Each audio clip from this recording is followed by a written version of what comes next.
What's up, fight fans? This is Kurt DeVille with Counterpunch Boxing News, and I have some new news concerning Anthony Joshua. Anthony Joshua opens up on how he overcomes nerves and anxiety before his fights, okay? And admits apprehensive thoughts have even entered his head during ring walks in the past. Speaking on the Sky Sports podcast called Sidelines, Joshua spoke about the relationship sport with mental health. He says, it's all fun and games in the gym, but then you walk down the aisle to the ring and you think, what if I just turned back and I said, I just can't do this? You've just come too far to turn back, so you just have to deal with the anxiety, Joshua says. And it's funny, he says, I am a fighter. Even when I stop fighting, I'll always have that passion. I don't really put on that face for fighting and then another face for outside the ring. Joshua beat, of course, Ruiz in the rematch. But he says, we created history by becoming a two-time champion of the world, and I feel that we can add to that legacy in 2020. Now, this really doesn't give you too much to work on. You know, he spoke about how his nerves can have an impact on him, feeling anxious or anxiety, before a fight.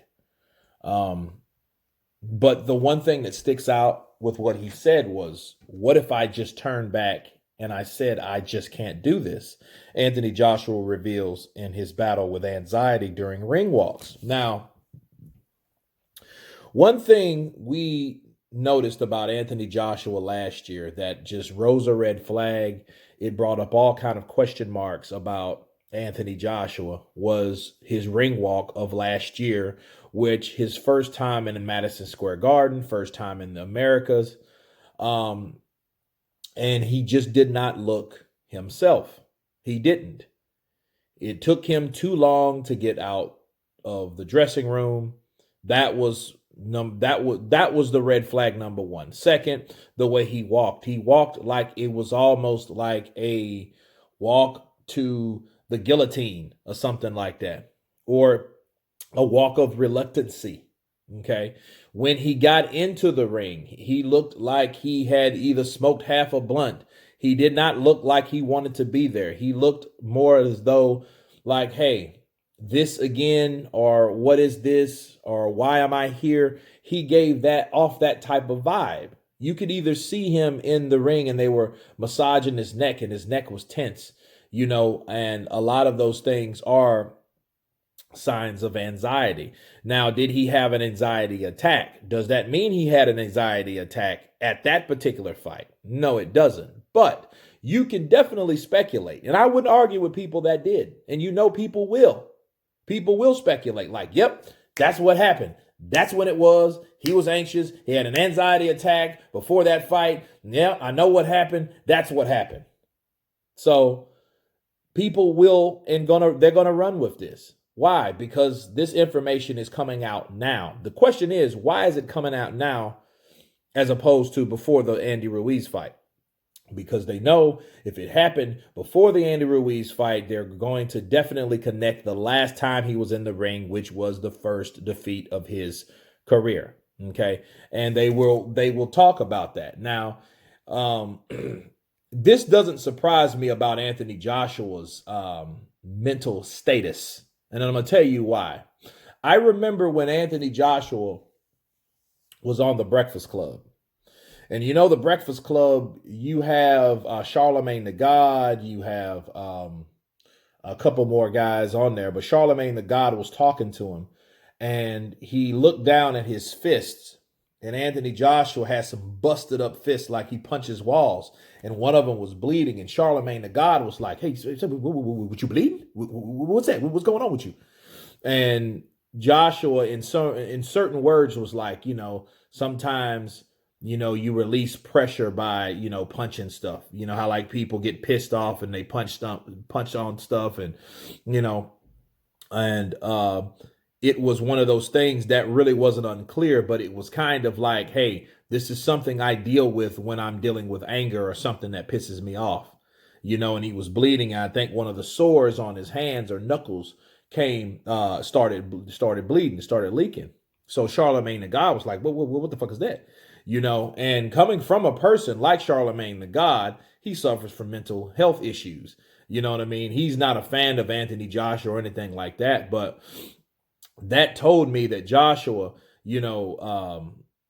what he does behind closed doors, I know a lot of things piss him off, and I think he handles things in that way, you know. Um, but in this particular situation, or how he handles nerves and anxiety, you can just use your imagination on what Joshua decides to do and how he handles these particular moments. Now, the good thing about this is,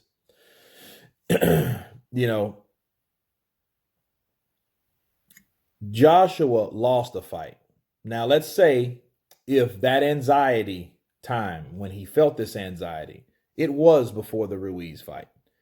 If that was the case, it would have made more sense than any other fight. Why? Because this is the first time in America. He knew that he had to make an impression.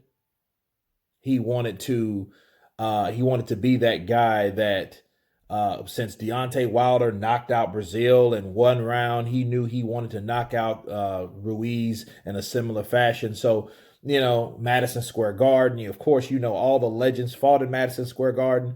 So a lot of things tells you that he had a lot of pressure on him. And that's the one thing that he did not deny when they asked him, was there pressure on you before this fight? And he could not tell you that there wasn't. And I think pressure in it, pressure busts pipes.